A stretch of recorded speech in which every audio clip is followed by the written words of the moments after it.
안녕하세요. 오늘부터는 저희가 함께 야고보서를 공부하려고 합니다. 야고보서를 함께 공부하기 전에 먼저 야고보서가 어떤 책인지 알고 야고보서를 공부하면 좋겠죠? 우리가 어떤 곳으로 여행을 간다고 생각해 보겠습니다.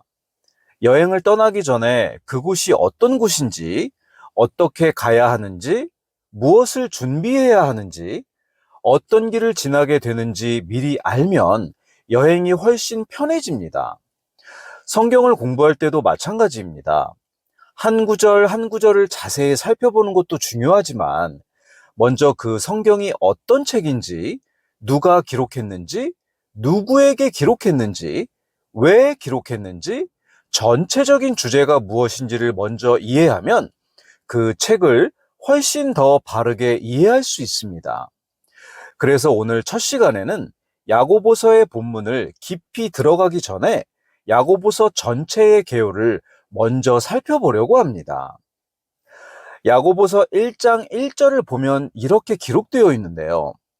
하나님과 주 예수 그리스도의 종 야고보는 널리 흩어져 있는 12지파에게 인사하노라. 이렇게 이 편지의 기록자는 야고보입니다. 그런데 신약 성경에는 야고보라는 이름을 가진 사람이 여러 명 나옵니다. 그러면 신약 성경에 기록되어 있는 야고보라는 인물이 어떤 인물들이 있는지 먼저 살펴보겠습니다. 첫 번째는 세베대의 아들 야고보입니다. 그는 사도 요한의 형제이며 예수님의 12사도 가운데 한 사람이었습니다. 베드로와 요한과 함께 예수님께서 특별히 가까이 두셨던 세 제자 가운데 한 사람이었고, 변화산에서 예수님의 영광을 직접 목격했던 사람입니다. 그러나 그는 12사도 가운데 가장 먼저 순교한 사도입니다. 사도행전 12장 1절 2절 말씀을 보면 한편 그 무렵에 헤롯 왕이 교회의 몇 사람을 괴롭히려고 자기 손을 뻗쳐 요한의 형제 야고보를 칼로 죽이니라, 이렇게 기록되어 있습니다. 여기서 말하는 헤롯 왕은 예수님께서 태어나셨을 때 예수님을 죽이려고 했던 헤롯 대왕의 손자입니다. 이 사건은 일반적으로 주후 44년경에 일어난 것으로 봅니다. 따라서 만약 이 야고보가 야고보서를 기록했다면 반드시 주후 44년 이전에 기록했어야 합니다. 물론 이것이 불가능한 것은 아닙니다. 그러나 야고보서의 기록 시기와 여러 역사적 정황을 종합해 볼 때 복음주의 성경학자들은 이 야고보가 야고보서를 기록했을 가능성은 높지 않은 것으로 보고 있습니다. 두 번째로는 알페오의 아들 야고보가 있습니다. 이 사람도 예수님의 12제자 가운데 한 사람입니다. 마태복음 10장 3절에 그의 이름이 나오는데요. 그러나 성경은 이 야고보에 대해 많은 내용을 알려주지 않습니다. 그가 초대교회에서 어떤 지도적 역할을 했는지, 또 흩어진 12지파에게 권면하는 편지를 보낼 만큼 널리 알려진 인물이었는지에 대한 분명한 기록은 많지 않습니다. 그래서 이 야고보가 야고보서를 기록했다고 보는 견해는 비교적 약합니다.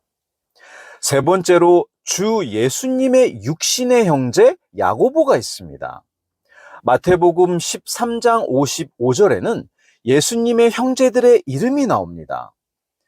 이 사람은 목수의 아들이 아니냐? 그의 어머니는 마리아라 하지 아니하느냐? 그의 동생들은 야고보와 요새와 시몬과 유다라 하지 아니하느냐? 이렇게 기록되어 있는데요. 여기 나오는 야고보가 바로 주님의 육신의 형제 야고보입니다. 그런데 이 야고보도 처음부터 예수님을 믿었던 것은 아닙니다. 요한복음 7장 5절에 이렇게 기록되어 있는데요. 이는 그분의 형제들도 그분을 믿지 아니하였기 때문이더라. 주님의 형제들도 처음에는 예수님을 믿지 않았습니다. 그러나 예수님께서 죽으시고 부활하신 후 부활하신 주님께서 야고보에게 특별히 나타나셨습니다. 고린도전서 15장 7절을 보겠습니다.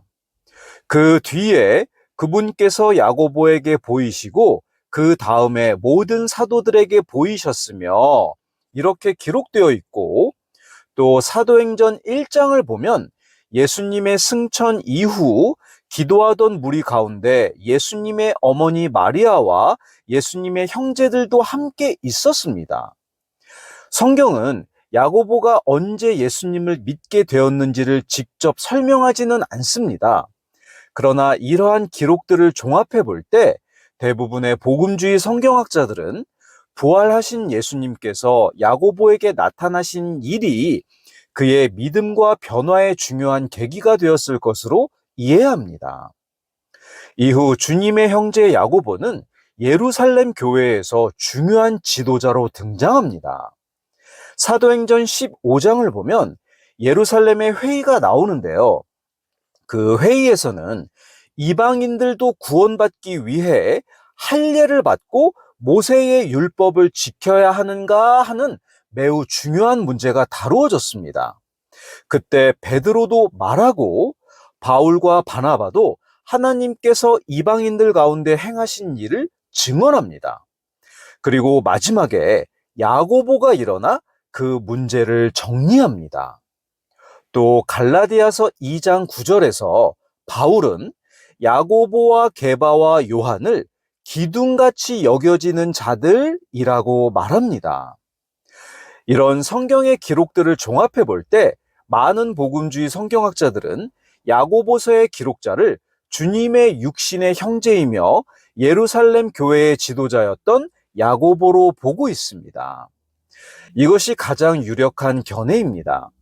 하지만 성경이 정확하게 어떤 야고보라고 말해주고 있지 않기 때문에 단정 지어서는 안 됩니다. 이제 다시 1절을 보겠습니다. 야고보는 자신을 하나님과 주 예수 그리스도의 종이라고 소개합니다. 여기서 야고보는 자신을 높이지 않고 하나님의 종, 그리고 주 예수 그리스도의 종으로 소개합니다. 만약 이 야고보가 주님의 육신의 형제 야고보라면 그는 육신적으로 예수님과 가까운 관계를 내세우지 않고 오히려 자신을 종으로 낮춘 것입니다. 그러나 설령 다른 야고보라 하더라도 중요한 사실은 같습니다. 그는 자신을 중심에 세우지 않았고 하나님과 주 예수 그리스도를 중심에 두었습니다. 이것은 우리에게도 중요한 교훈을 줍니다. 참된 하나님의 일꾼은 자신을 드러내는 사람이 아니라 주님을 드러내는 사람입니다. 야고보는 처음부터 자기 이름보다 자신이 누구의 종인지를 먼저 밝힙니다. 그는 하나님과 주 예수 그리스도께 속한 사람으로 자신을 소개합니다. 이제 이 편지를 받은 사람들이 누구인지 보겠습니다. 야고보는 흩어져 있는 12지파에게 편지한다고 말합니다. 이 표현은 매우 유대적인 표현입니다.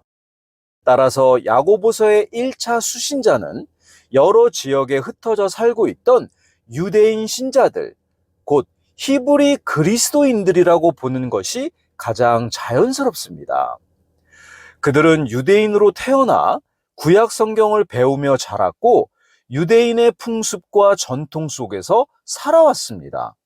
그러나 이제는 예수 그리스도를 메시아로 믿고 신약 시대의 성도가 된 사람들입니다. 이 점을 이해하려면 당시 초대 교회의 상황을 먼저 알아야 합니다. 예수님께서 승천하신 후 오순절에 성령님께서 강림하시면서 교회가 시작되었습니다. 그때 회개하고 예수님을 믿은 사람들은 모두 유대인들이었습니다. 사도행전을 보면 사마리아 사람들이 복음을 받아들인 것은 사도행전 8장에서이며 이방인이 처음으로 교회에 받아들여진 사건은 사도행전 10장의 고넬료 사건입니다. 따라서 사마리아인과 이방인들이 구원받기 전까지 초대교회는 유대인 신자들만으로 이루어져 있었습니다. 이후 하나님께서는 베드로를 통해 고넬료와 함께 모여있던 그의 친족들과 가까운 친구들에게 복음을 전하게 하셨고, 그들도 예수 그리스도를 믿어 구원을 받았습니다. 이 사건은 하나님께서 이방인들에게도 복음의 문을 본격적으로 여신 중요한 전환점이 되었습니다. 그리고 사도 바울의 선교 사역을 통해 이방인 교회가 빠르게 세워지게 됩니다.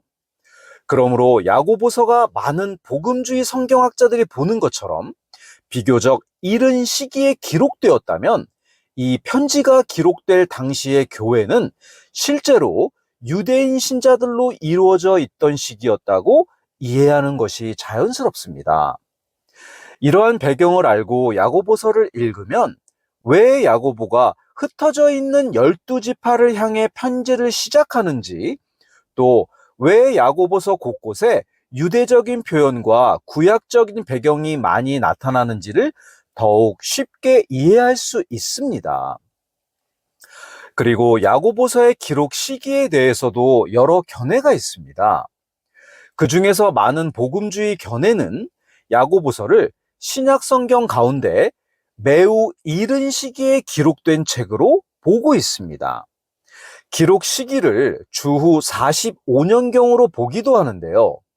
이 연대가 맞다면 야고보서는 바울의 많은 서신들이 기록되기 전, 그리고 복음서들이 기록되기 전에 매우 초기 신약 문서 가운데 하나가 됩니다. 물론 기록 연대에 대해서는 학자들 사이에 여러 견해가 있습니다. 그러나 많은 복음주의 성경학자들은 야고보서가 주후 45년경에 기록되었을 가능성을 가장 높게 보고 있습니다. 이렇게 보면 야고보서는 초대 교회의 아주 초기 상황, 특히 유대인 신자들이 예수님을 믿은 후 실제 삶 속에서 어떤 믿음의 열매를 맺어야 하는지를 다루는 책이라고 할 수 있습니다. 그리고 야고보서는 일반 서신에 속하는 책입니다. 바울 서신들은 대체로 특정한 교회나 특정한 사람에게 보낸 편지입니다. 예를 들어 로마서는 로마에 있는 성도들에게, 고린도 전후서는 고린도 교회에게, 갈라디아서는 갈라디아의 교회들에게, 디모데 전후서는 디모데에게, 디도서는 디도에게 보낸 편지입니다. 그러나 야고보서, 베드로 전후서, 요한 1, 2, 3서, 그리고 유다서 같은 책들은 보다 넓은 대상에게 보내진 성격이 강합니다. 그래서 이 서신들은 일반 서신이라고 부릅니다. 야고보서도 특정한 한 지역 교회만이 아니라 흩어져 있는 12지파, 곧 여러 지역에 흩어진 유대인 신자들을 향해 기록되었습니다. 하지만 그 내용은 그들에게만 제한되지 않습니다. 야고보서의 가르침은 오늘날 신약 시대의 모든 성도에게도 적용됩니다. 왜냐하면 로마서 15장 4절에서 말하듯이 무엇이든지 전에 기록된 것은 우리의 배움을 위하여 기록되었으며, 야고보서가 다루는 문제들은 시대가 바뀌어도 계속 반복되는 문제들이기 때문입니다. 시험과 고난, 믿음과 행위, 말씀을 듣고 행하는 문제, 외모로 사람을 판단하는 문제, 혀의 죄, 시기와 다툼, 세상과 벗되는 문제, 교만, 물질의 문제, 주의 오심을 기다리는 인내, 기도와 회복의 문제, 이 모든 문제들은 초대 교회만의 문제가 아닙니다. 오늘날 교회와 성도들의 문제이기도 합니다. 그러므로 야고보서는 지금 우리에게도 매우 실제적이고 필요한 말씀입니다. 야고보서의 핵심 주제를 간략하게 말하자면, 참된 믿음은 반드시 삶의 열매로 나타난다는 것입니다. 야고보서 2장 26절은 이렇게 말씀합니다. 영이 없는 몸이 죽은 것 같이 그렇게 행위 없는 믿음도 죽었느니라. 이 말씀은 행위로 구원받는다는 뜻이 아닙니다. 성경은 분명히 사람이 율법의 행위가 아니라 믿음으로 의롭게 된다고 가르칩니다. 우리는 예수 그리스도의 대속의 죽음과 부활을 믿음으로 구원받습니다. 그러나 참으로 구원받은 믿음은 죽은 믿음으로 머물지 않습니다. 그 믿음은 반드시 삶 속에서 열매를 맺습니다. 야고보는 바로 이것을 강조합니다. 말로만 믿습니다라고 하는 것이 아니라 그 믿음이 시험 가운데서 인내로 나타나고 가난한 자를 멸시하지 않는 모습으로 나타나고 형제를 사랑하는 모습으로 나타나고 혀를 조심하는 모습으로 나타나고 세상과 친구되지 않는 모습으로 나타나고 하나님 앞에서 겸손히 행하는 모습으로 나타나야 한다는 것입니다. 그래서 야고보서는 구원의 방법을 상세히 설명하는 책이 아니라 구원받은 사람이 어떻게 살아야 하는지를 가르치는 실제적인 생활 지침서라고 할 수 있습니다. 그리고 야고보서는 신약 성경의 잠언과 같다고 말할 수 있습니다. 잠언이 하나님의 백성이 실제 생활 속에서 어떻게 지혜롭게 살아야 하는지를 가르치는 것처럼 야고보서도 신약 성도가 실제 삶 속에서 어떻게 믿음으로 살아야 하는지를 가르칩니다. 그러므로 야고보서를 공부할 때 우리는 단순히 지식을 얻는 데서 멈추면 안 됩니다. 이 말씀 앞에서 우리 자신을 살펴보아야 합니다. 야고보서 1장 22절은 이렇게 말씀합니다. 더욱이 너희는 말씀을 행하는 자가 되고 듣기만 하여 너희 자신을 속이는 자가 되지 말라. 야고보서는 듣는 믿음에서 행하는 믿음으로 나아가라고 말합니다. 말씀을 듣기만 하고 행하지 않으면 자기 자신을 속이는 것입니다. 그리고 또 야고보는 하나님의 말씀을 거울에 비유합니다. 거울은 있는 그대로를 보여줍니다. 머리가 흐트러졌으면 흐트러진 그대로 보여주고 얼굴에 무엇이 묻어 있으면 묻어 있는 그대로 보여줍니다. 거울은 우리를 속이지 않습니다. 하나님의 말씀도 그렇습니다. 우리가 야고보서를 읽으면 우리의 모습이 드러납니다. 내 믿음이 말뿐인지, 내가 사람을 차별하고 있지는 않은지, 내 혀가 형제를 상처 주고 있지는 않은지, 내가 세상을 사랑하고 있지는 않은지, 내가 하나님 앞에서 교만하지는 않은지, 말씀이 우리를 비추어 줍니다. 그때 우리는 말씀이라는 거울을 깨뜨리면 안 됩니다. 말씀이 나를 불편하게 한다고 해서 그 말씀을 피하면 안 됩니다. 오히려 말씀 앞에서 정직하게 자신을 보고 회개하고 고쳐야 합니다. 야고보서가 지적하는 문제들은 결국 성숙하지 못한 믿음의 문제입니다. 구원받았다고 말하지만 삶이 자라지 않는 것입니다. 태어났지만 성장하지 않는 것입니다. 이것은 히브리서에서도 지적하는 문제입니다. 히브리서 5장 12절 말씀입니다. 시간 면에서 보자면 너희가 가르치는 자들이 되어야만 하는데 누군가가 하나님의 말씀들의 첫째 기초 원리들을 다시 너희에게 가르쳐 줄 필요가 있으므로 너희가 단단한 음식이 아니라 젖을 필요로 하는 자들이 되었도다. 신앙생활을 오래 했다고 해서 반드시 성숙한 것은 아닙니다. 나이가 들었다고 모두 성숙한 어른이 되는 것은 아닌 것처럼 교회를 오래 다녔다고 모두 영적으로 성숙한 것은 아닙니다. 성숙은 하나님의 말씀을 받고 그 말씀에 순종하고 시험 가운데 인내하며 성령님 안에서 걷는 가운데 이루어집니다. 히브리서 6장 1절에서는 우리가 그리스도의 교리에 관한 기초 원리들을 떠나서 완전함으로 나아가야 된다고 말씀하고 있습니다. 여기서 완전함은 죄를 전혀 짓지 않는 완전 무결함을 말하는 것이 아닙니다. 성도로서 마땅히 자라야 할 성숙의 상태를 말하는 것입니다. 야고보서도 바로 이 문제를 다룹니다.